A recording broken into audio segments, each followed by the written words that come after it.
Oke, kita lanjutkan ya karena terputus waktu kita tadi 10 menit sehingga kita harus mengulang lagi. Tadi saya sampai ke tingkah laku yang menjauhkan orang mengungkapkan informasi. Dengan menjauhkan informasi atau mengungkapkan realita yang sebenarnya, itu sesuatu hal yang tidak boleh kita lakukan ya teman-teman. Karena kita akan merasa egois bahwa budaya tidak bisa kita kita tutupi, tidak bisa kita uh, sesuatu hal yang harus kita hilangkan atau dihindari untuk bisa mengetahui budaya orang lain. Oleh sebab itu, segala informasi yang membuat kita menarik diri dari orang lain, menutupi segala sesuatu hal yang uh, ingin disampaikan dari budaya orang pada kita, kemudian kita tutupi, itu menjadi salah satu penghambat di dalam komunikasi antar budaya. Kemudian yang kelima, tindakan atau ucapan yang seolah-olah menilai orang lain. Di sini sesuatu hal yang seperti kita membicarakan contoh, kita membicarakan orang lain, membicarakan orang lain bahwa yang dia lakukan adalah salah. Tetapi kita tidak pernah bisa melihat atau mengaca pada diri sendiri bahwa apa yang kita lakukan, tingkah laku, baik itu budaya yang kita lakukan itu juga belum tentu sama dipandang benar oleh orang lain. Itu yang menjadi salah satu penyebab uh, hal dalam komunikasi antar budaya. Kemudian selanjutnya, sikap tidak tertarik yang dapat mengakibatkan orang tidak mau mengungkapkan diri. Karena sikap kita tidak empati, tidak ada ketertarikan kita untuk berkomunikasi, sehingga orang lain pun tidak mau membuka diri, menceritakan, menjelaskan, memberikan informasi tentang budaya orang lain, karena ketidaktertarikan kita atau ketidakingintahuan kita terhadap hal yang ingin disampaikan komunikator kepada kita. Itu juga sebagai hambatan ya teman-teman, dan itu yang sebenarnya kenapa empati ini sangat dibutuhkan di dalam komunikasi antar budaya. Tindakan yang ketujuh adalah sikap superior. Sudah pasti, tindakan superior di sini adalah merasa ingin menang sendiri atau merasa benar terhadap apa yang dimiliki atau budaya yang kita miliki, persepsi kita adalah benar, sehingga kita merasa bahwa budaya kita adalah jauh lebih baik dibandingkan dengan budaya orang lain.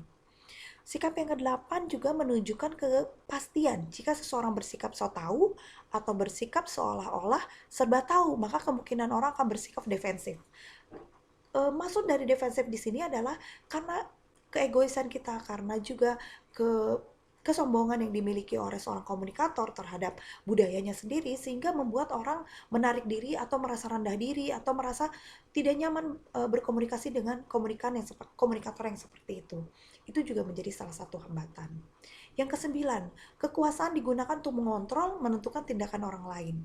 Di sini karena sikap yang otoriter, karena sikap memiliki sikap yang superior, sehingga membuat kekuasaan dijadikan satu pedoman, dijadikan satu tolak ukur bahwa uh, orang yang memiliki kekuasaan atau komunikator yang memiliki kekuasaan berhak menentukan segalanya, berhak menentukan bahwa apa yang diucapkannya adalah benar.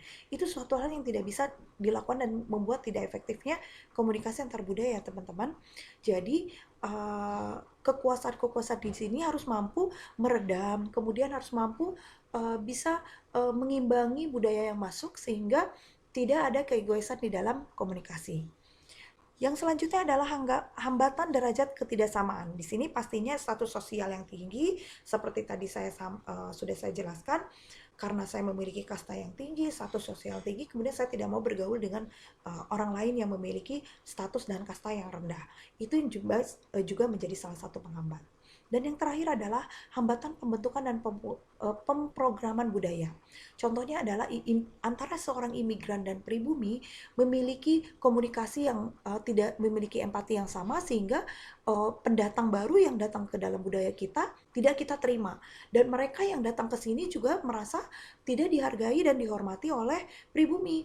Itu yang membuat terjadinya perselisihan, percekcokan, ketidakmampuan untuk mendapatkan komunikasi yang efektif dan baik di dalam komunikasi antar budaya.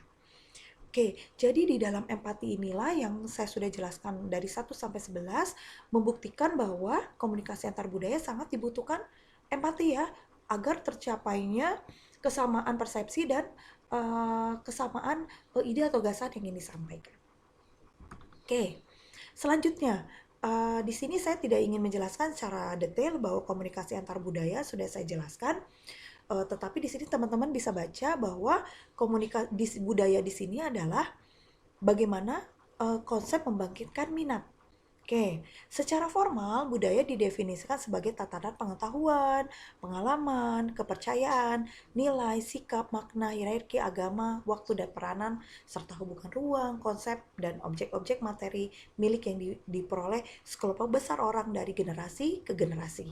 Oke, di sini menurut pakar komunikasi bahwa Mulyana menjelaskan bahwa budaya di sini adalah adanya tatanan budaya, adanya tatanan agama, peranan, sehingga membuat dari satu budaya ke budaya lain itu memiliki budaya yang berbeda ya, karena dibawa budaya itu dibawa oleh nenek moyang kita yang tidak bisa kita hindari, tidak bisa kita tutupi, tidak kita lakukan. Seperti contohnya budaya orang Padang misalnya. Budaya orang Padang menganggap bahwa wanita sebagai penentu silsilah keturunan, sebagai penentu bahwa perempuan merupakan salah satu tolak ukur mereka dalam mengukur derajat suatu budaya. Tetapi berbeda dengan budaya orang Batak. Orang Batak menganggap bahwa laki-laki lah yang sebagai penentu atau penerus keturunan yang bisa menentukan dari budayanya, kemudian tatanan ruang waktunya, membuktikan bahwa budaya satu dengan budaya orang lain tidak bisa kita samakan atau menyalahkan bahwa mereka itu salah dan kita benar ataupun begitu sebaliknya. Itu menurut Mulyana. Budaya dan komunikasi juga tidak bisa dipisahkan ya teman-teman, karena di dalam budaya pasti akan terjadinya komunikasi. Oke, karena budaya tidak hanya menentukan siapa bicara kita dengan siap tentang apa dan bagaimana orang menyandi pesan, makna yang dia miliki untuk pesan, dan kondisi untuk mengirim, memperhatikan, dan menafsirkan pesan. Budaya juga di sini sebagai landasan komunikasi, sehingga bila budaya beraneka ragam, maka beraneka ragam pula praktek-praktek komunikasi yang berkembang. Oke, jadi seperti yang teman-teman sudah baca bahwa budaya dan komunikasi tidak bisa kita hilangkan karena mereka menjadi satu kesatuan yang tidak bisa terpisahkan ya. Di dalam budaya pasti akan terjadinya komunikasi. Oke, di sini keragaman budaya di Indonesia teman-teman seperti yang tahu bahwa keragaman budaya di Indonesia ini sangat banyak ya teman-teman. Begitu banyak ya provinsi ya dan memiliki budaya-budaya sehingga membuat terjadinya Bhinneka Tunggal Ika karena perbedaan. Tetapi itu tidak membuat dengan berbedanya budaya yang begitu banyaknya di Indonesia tidak membuat menjadi perselisihan ya. Itu yang membuat hebatnya orang Indonesia di mata bangsa lain. Bangsa kita mampu menyatukan segala macam budaya yang ada dengan berbagai macam bahasa bahasa daerah yang sulit dimengerti oleh orang lain dan hanya dimengerti oleh masing-masing satu budayanya saja, tapi tetap kita menggunakan bahasa Indonesia pada saat kita sedang berbicara atau berdialog dengan budaya lain. Seperti saya dari budaya Sunda, kemudian saya berbicara dengan orang yang berbudaya Padang, dengan orang yang berbudaya uh, dari Sulawesi atau dari Kalimantan, dari Papua, saya bisa tetap berkomunikasi karena saya memiliki bahasa Indonesia sebagai pemersatu komunikasi saya di dalam berkomunikasi antar budaya. Itu yang menyebabkan Indonesia memiliki potret kebudayaan lengkap dan bervariasi sehingga uh, jalinan komunikasi di antara kita, di antara budaya di seluruh Indonesia menjadi efektif. Jarang ya kita berantem misalnya dengan budaya lain menggunakan bahasa daerah sehingga satu sama lain menjadi tidak mengerti kamu ngomong apa, saya ngomong apa. Tetapi dengan kita walaupun terjadinya perselisihan di dalam komunikasi, kita menggunakan bahasa Indonesia sehingga adanya persamaan penyampaian pesan yang diterima itu dimengerti oleh lawan bicaranya. Berarti itu ya teman-teman ya. Oke, di sini saya ingin menjelaskan bahwa manfaat keberagaman budaya itu ada berbagai macam. Di sini ada 3 manfaat keberagaman budaya. Yang pertama adalah promotes nilai kemanusiaan. Yang kedua adalah improve produktivitas dan probabilitas. Dan yang terakhir adalah encourage ide-ide inovatif. Oke, untuk promotes nilai-nilai kemanusiaan di sini, seperti yang teman-teman bisa baca bahwa pada saat suatu organisasi mempunyai sekelompok karyawan milik beragam budaya budaya-budaya. Hal ini menunjukkan bahwa organisasi mengetahui, mengakui, dan merayakan serta memperingati